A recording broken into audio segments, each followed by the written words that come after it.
అంటున్నారు కొందరు film makers. ఆ బాకీ ఉన్నది కూడా మామూలు పిక్చర్స్ కాదు, ప్రేక్షకుల మధ్య బాగా ఫేమ్ అయిన సినిమాలే. ఎలాంటి ఎక్స్పెక్టేషన్స్ లేకుండా తీసిన సినిమాలు బంపర్ హిట్ అయినప్పుడు వాటి నెక్స్ట్ పార్ట్లు మాత్రం గ్రాండ్ గా అనౌన్స్ అయ్యాయి.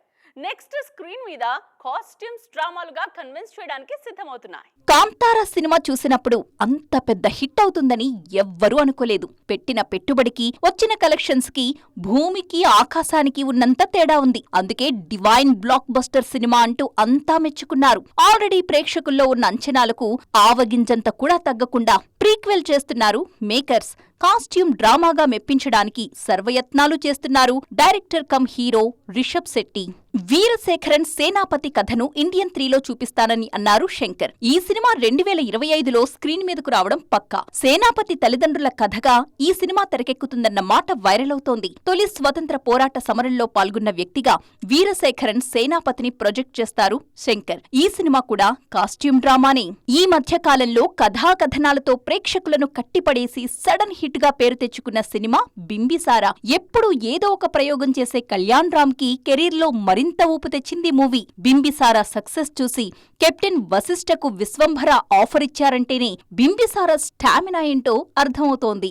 ఇప్పుడు ఆ బింబిసారకు ప్రీక్వెల్ సిద్ధమవుతోంది. కెప్టెన్ మారినా కాలం మారినా ప్రేక్షకుడు మెచ్చిన కాస్ట్యూమ్ డ్రామాలో మార్పు ఉండదంటూ హింట్ ఇచ్చేశారు నందమూరి కళ్యాణ్ రామ్. ఈ సినిమాలో కళ్యాణ్ రామ్ ఎలా కనిపిస్తారు అన్న ఆసక్తి మెండుగా కనిపిస్తోంది. వచ్చే ఏడాది జనాల్ని పలకరించడానికి సిద్ధమవుతోంది బింబిసారా ప్రీక్వెల్. 28 ఏళ్ల క్రితం వచ్చిన భారతీయుణ్ణి ఇప్పుడొచ్చిన భారతీయుడు 2 గుర్తు చేసిందా లేదా అనే మాట ఇప్పుడు ఎక్కడా వినిపించడం లేదు. దానికి బదులు కమల్ హాసన్ వల్ల అక్షయ్ బాగా లాభపడినట్టున్నారు కదా, శంకర్ వల్ల సుధాకుంగర పేరు నార్త్ లో మారుమోగుతోందట కదా అనే మాటలే గట్టిగా వినిపిస్తున్నాయి.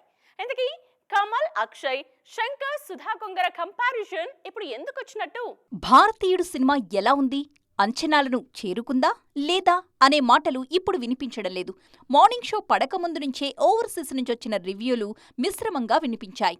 పెట్టిన ఖర్చు స్క్రీన్ మీద బలంగా కనిపించిందన్నవారు కథ విషయంలో ఎగ్జైట్ అయి మాట్లాడిందే లేదు. ఎమోషన్స్ పరంగానూ మెచ్చుకోలు ఎక్కడా వినపడలేదు. కల్కి తరువాత కమల్ కెరియర్లో విడుదలైన మూవీ కాబట్టి పర్ఫెక్ట్ గా టార్గెట్ చేస్తే పాన్ ఇండియా రేంజ్ లో భారీ నంబర్ బాక్సాఫీస్ దగ్గర కనిపిస్తుందని ట్రేడ్ వర్గాల్లో ఆశలు కనిపించాయి. అయితే కథ బలంగా లేకపోవడంతో ఆ ఆశల మీద నీళ్లు చల్లేసినట్టయింది. దీనివల్ల సర్పిరాకి మరింత మేలు జరిగిందన్న అభిప్రాయం వ్యక్తమవుతోంది. అక్షయ్ కుమార్ కెరీర్లో 150వ సినిమాగా రిలీజ్ అయింది సర్పిరా సినిమా. సుధాకొంగర్కి బాలీవుడ్లో మరో హిట్ తెచ్చిపెట్టింది ఈ మూవీ. ప్రొడ్యూసర్లుగా జ్యోతిక, సూర్య సూపర్ హ్యాపీ. ఈ సినిమా ప్రమోషన్స్ లో ఉన్నప్పుడే అక్షయ్ కుమార్ కి కోవిడ్ పాజిటివ్ అని తేలింది. తెలుగు, తమిళంలో సూపర్ డూపర్ హిట్ అయిన ఆకాశం నీ హద్దురా సినిమాని హిందీలో సర్పిరా పేరుతో తెరకెక్కించారు Sudha.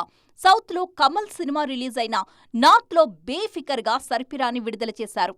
Kamal cinema mixed talk, సర్పిరాకి సర్ప్లస్ గా కలిసొచ్చిందంటున్నారు ముంబై క్రిటిక్స్. డిష్యూమ్ అంటే హీరోలే చేయాలా, హీరోయిన్లు చేయకూడదా? లేడీ అమితాబ్లు, లేడీ సూపర్ స్టార్ ఇమేజ్లు కావాలంటే డిష్యూమ్ చేయకపోతే ఎలా? ఈ విషయాన్ని చాలా బాగా అర్థం చేసుకున్నారు మనం భామలు. అందుకే మేం కూడా చెయ్యి కలుపుతామంటున్నారు. యాక్షన్ షురూ చేస్తున్నారు. ఆల్ఫా అనే పదం మగవారికే చెందుతుందా? మహిళలకు ఎందుకు అప్లై కాదు? మేం ఆల్ఫా ఫీమేల్ని స్క్రీన్ మీద చూపిస్తాం, చప్పట్లు కొట్టడానికి మీరు రెడీగా ఉండండి అని అంటున్నారు యష్ రాజ్ ఫిల్మ్ మేకర్స్. ఆలియా, శార్వరి కలిసి స్క్రీన్ మీద చెలరేగిపోవడానికి సిద్ధమవుతున్నారు. ఆల్రెడీ ఆలియా షూటింగ్ స్టార్ట్ అయిపోయింది. శార్వరి ఈ సినిమాలోనే కాదు, వేదాలోనూ శార్వరి యాక్షన్ ఎపిసోడ్స్ కి ఫ్యాన్స్ ఉన్నారు. ఇటు శృతి హాసన్ కూడా డెకాయిట్ లో డిష్యూమ్ అంటున్నారు. మాజీ ప్రేమికులిద్దరూ చేతుల్లో వెపన్స్ తో కనిపించే టీజర్ సినిమా మీద అంచనాల్ని పెంచేస్తోంది. ఆల్రెడీ క్రాక్ లోనూ బిగ్ ఫైట్ చేశారు శృతి హాసన్. వాల్తేరు వీరయ్యలో కూడా ఆమె వెపన్స్ ని డీల్ చేశారు. ఫైట్స్ చేయడంలో ఇప్పుడిప్పుడే ట్రైనింగ్ తీసుకుంటున్న వారికి ఇన్స్పిరేషన్ గా ఉన్నారు సమంత. ఆల్రెడీ ఆమె ఫ్యామిలీ మ్యాన్ 2లో యాక్షన్ సీక్వెన్స్ ఇరగదీసేశారు. గర్భవతిగా కనిపిస్తూనే యశోదలో యాక్షన్ సీక్వెన్స్ చేశారు. త్వరలో రిలీజ్ కి రెడీ అవుతున్న సిటాడెల్లో కూడా శామ్ యాక్షన్ ని చూడొచ్చు. త్రిష ఓటీటీలో డెబ్యూ చేస్తున్న సిరీస్ బృందా. చెడు మీద మంచి చేసే యుద్ధంగా కనిపిస్తుంది ఈ బృందా. ఇందులో ఖాకీ డ్రెస్ లో పక్కా యాక్షన్ రోల్ చేశారు త్రిష.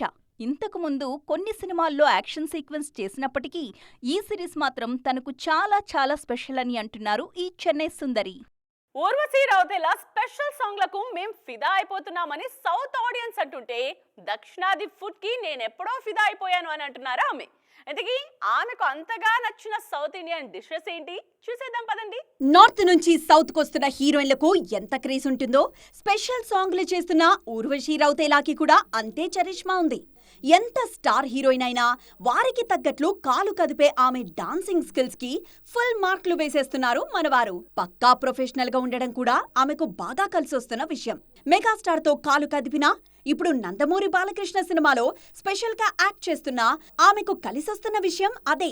దక్షిణాది ప్రాజెక్టులతో బిజీగా ఉండడం వల్ల ఇక్కడ ఫుడ్ కి బాగా అలవాటు పడిపోయానని అంటున్నారు ఊర్వశి రౌతేలా. దోశల్లో ఇన్ని రకాలుంటాయని తెలిసి ఫిదా అయ్యానని అంటున్నారు.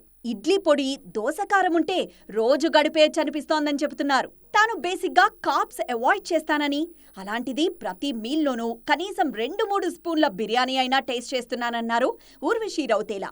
ఇటీవలే షూటింగ్లో గాయపడ్డ ఆమె హైదరాబాద్తో పాటు ఈ ఫుడ్ని కూడా బాగానే మిస్ అవుతున్నారని అంటున్నారు ఫ్యాన్స్. ఏ పని మీదైనా పూర్తి శ్రద్ధ పెట్టాలనుకున్నప్పుడు ముందు అదర్ యావిగేషన్స్ కి ఫుల్ స్టాప్ పెట్టాలి. చిన్న చితక పనులన్నింటినీ కంప్లీట్ చేసేసుకుంటే పర్ఫెక్ట్ గా దృష్టి పెట్టడానికి వీలవుతుంది. ఇప్పుడు యాజ్ ఇట్ ఈస్ గా ఇలాగే అనుకుంటున్నారు పూజా హెగ్డే. అందుకే మిగిలిన పనుల ఫైల్స్ ని ఒక్కొక్కటిగా క్లోజ్ చేస్తున్నారు. పూజా హెగ్డేకి ఇప్పుడు అర్జెంట్ గా ఒక హిట్ కావాలి. ఆ విజయం ఏ ఇండస్ట్రీ నుంచి వచ్చినా పర్వాలేదు, కానీ హిట్ మాత్రం మస్ట్. మరి ఆ హిట్ ను ఇచ్చేదెవరు? సౌత్ లో కెరీర్ మాన్సి ఊపి మీదున్నప్పుడు నార్త్ కాలింగ్ అంటూ అటెళ్లిపోయారు. ఇక్కడి ప్రాజెక్టులకు ఫుల్ స్టాప్ పెట్టి పూర్తిగా అటే షిఫ్ట్ అవుదామని అనుకున్నారు. అయితే అమ్మని అనుకున్నది ఒకటి, అక్కడ జరిగింది మరొకటి. సౌత్ లో తాను పోగొట్టుకున్న చరిష్మాను మళ్లీ తెచ్చుకోవాలనుకుంటున్నారు పూజ. అందులో భాగంగానే కొన్నాళ్ల పాటు ముంబైకి దూరంగా ఉండాలనుకుంటున్నారు. హిందీ సినిమాల కన్నా తెలుగు, తమిళ్ స్క్రిప్టులనే ఎక్కువగా వింటున్నారట ఈ బ్యూటీ. చేతిలో ఉన్న హిందీ ప్రాజెక్ట్ షూటింగ్ కూడా కంప్లీట్ చేసేశారు. పనిలో పనిగా రీసెంట్ గా తనకిష్టమైన బీచ్ ట్రిప్ కి కూడా వెళ్ళొచ్చేశారు. సో కొన్నాళ్ల పాటు ఆమె నార్త్ ట్రిప్స్ కానీ జాలీ ట్రిప్స్ కానీ ఉండవు. తమిళ్లో సూర్యతో నటిస్తున్న సినిమా కంప్లీట్ చేయాలి. తెలుగులో యంగ్ హీరోలతో కమిట్ అయిన సినిమాలను పూర్తి చేయాలి. మిగిలిన ఇండస్ట్రీలతో పోలిస్తే 2025లో తెలుగు ఇండస్ట్రీ మీద ఎక్కువ దృష్టి సారించాలని అనుకుంటున్నారట ఈ బ్యూటీ. పక్కాగా ఫోకస్ చేస్తే ఆమె చుట్టూ అవకాశాలు వాలడం మాత్రం గ్యారంటీ అంటున్నారు క్రిటిక్స్. మరి ఈసారైనా వచ్చిన అవకాశాలను సద్వినియోగం చేసుకుని పూర్వ వైభవాన్ని చూస్తారా ఈ బ్యూటీ అని గుసగుసలాడుకుంటున్నారు జనాలు. చూసారుగా, ఇవి వాల్టి సైన్మా 2.0 ముచ్చట్లు. మరిన్ని ఇంట్రెస్టింగ్ అండ్ ట్రెండింగ్ అప్డేట్స్ తో మళ్ళీ కలుద్దాం. దిస్ ఇస్ నేత్ర సైనింగ్ ఆఫ్.